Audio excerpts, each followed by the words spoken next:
Pinag-iisipan ba tayo dapat nagsisimula? Baby, pakiusap. Kung magpapakilala sana, para bang idaan mo lahat sa hawa. Naligaw lang sa atin dami-dami ng mga pasikot-sikot sa iyong katawan. Sana lang ay magpadaan. Nabulag sa iyong mga kurbada, nabudol sa mga usapang walang kontrata. Harutan hanggang sa abutan ng umaga. Walang sagot sa katanungan, tayo nga ba aruy? Kung ayaw masaktan, wag nang umasa. Nagbabaka sakali na lang na tsumamba. Mga dasal sa may kapal, sana gumana. Kaso madalas sila ni Satanas sa magkakutsaba. Matagal ko na tong pinapanalangin na ika'y tuluyang mapaibig sa'kin. Ngunit ako'y parang dagan, di na kitang nanlawin. Pinaglaruan tapos pinakawalan rin. Tinigay tahimik, isip ay malalim. Hirap lang basahin, tila babaybayin. Sarili kong lingwahe ng pag-ibig ay pag-amin. Ikaw ginawa mong sining ang pagiging sinungaling. Kung magpapakilala sana, para bang idaan mo lahat sa hawa. Naligaw lang sa atin dami-dami ng mga pasikot-sikot sa iyong katawan. Sana lang ay magpadaan. Ano ba talaga tayo?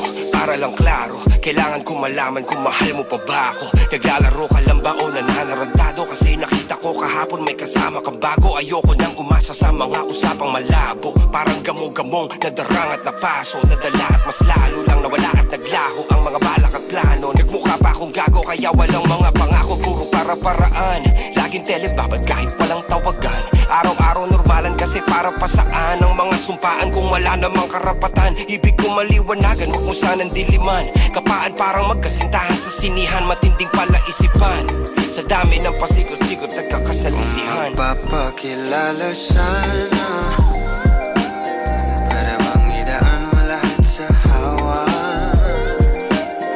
Naligaw lang sa atin dami-dami ng mga pasikot-sikot sa iyong katawan. Sana lang ay magpadaan.